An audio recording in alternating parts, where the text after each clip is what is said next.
Yeah, I remember the campaign against NHS privatisation. Those are our wonderful banners over there. But you might wonder why these campaigns exist. Why would I be worried about privatisation? Because the government has told me that it's not privatising the NHS. And indeed, when Labour was in power, it told us that it wasn't privatising the NHS. So really, what is the point of being in a campaign against NHS privatisation? And the reason that they say they're not privatising the NHS is they say it's because healthcare is free when you need it. If you go to the GP, you don't pay. If you go to the hospital, you don't pay. But privatisation is a lot more complicated than whether or not you're paying for your healthcare when you actually take your healthcare.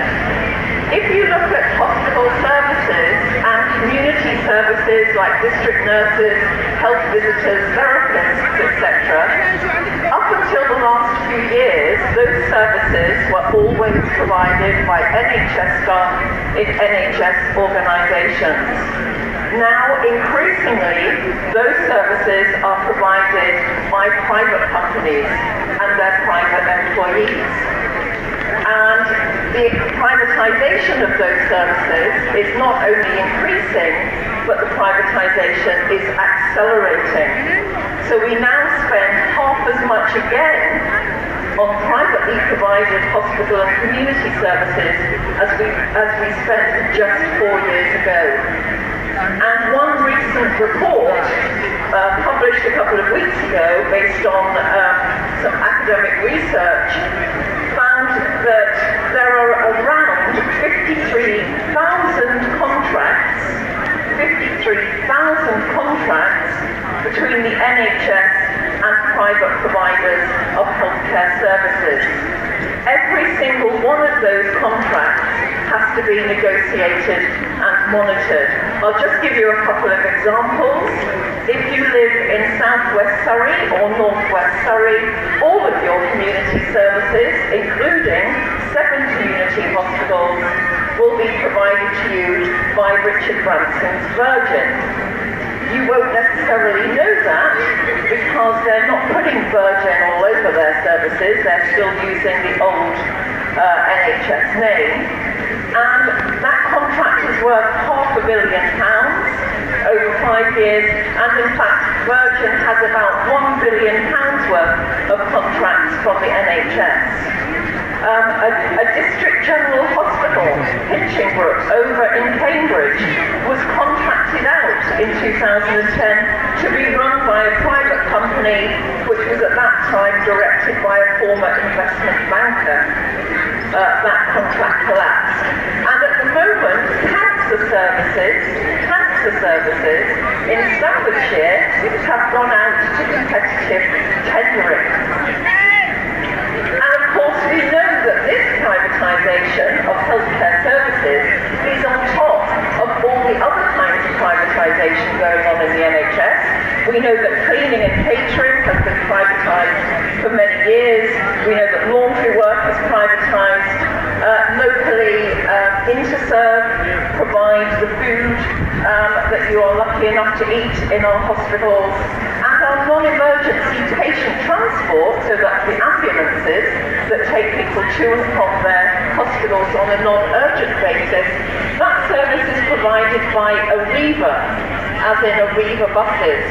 I am a regular Arriva passenger, and I won't comment there. So we have lots of privatisation going on. Why does it matter? Well, it matters for all sorts of reasons, including the introduction of a profit ethos and a profit motive into healthcare, and whether it's really suitable to have that motive at the heart of healthcare. But one of the big reasons it matters is finance, money. Privatisation is a very expensive business. We're told that private companies can do better because they can be more efficient. But actually, privatisation is very expensive. I mentioned to you those 53,000 contracts which exist. Every single one of them had to be negotiated. Every single one of them has to be monitored.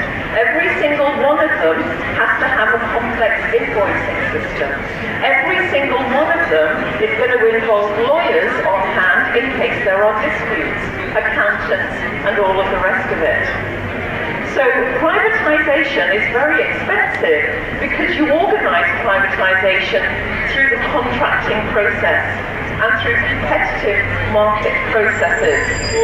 There was an inquiry by the Health Committee of the House of Commons in 2010 which revealed a report which had been produced some years earlier and the Department of Health had decided not to publish it. But in this report, it was discovered that the amount of money we're spending on management and administration just to do with running a market was around 9% of the budget. So just to do with having market processes and private sector management practices, 9% of the budget. 9% of the NHS budget this year is just over £10 billion. So we're spending just over £10 billion just on running competitive processes and the market infrastructure.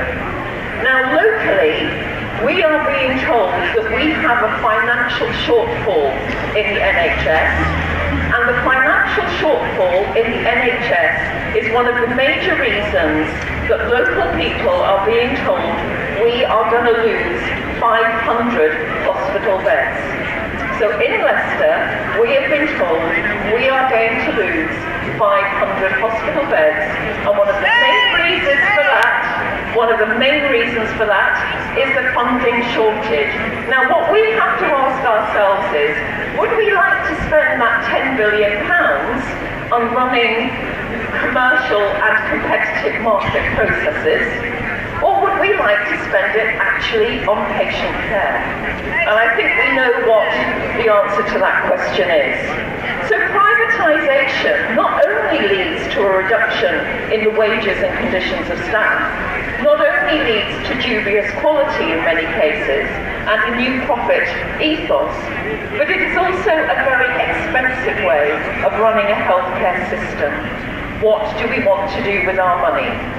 So in the next few days and after the general election, ask your councillors and ask your MPs, what are you and your party going to do about the closure of 500 hospital beds? And what are you and your party going to do about the privatisation of the NHS? Thank you.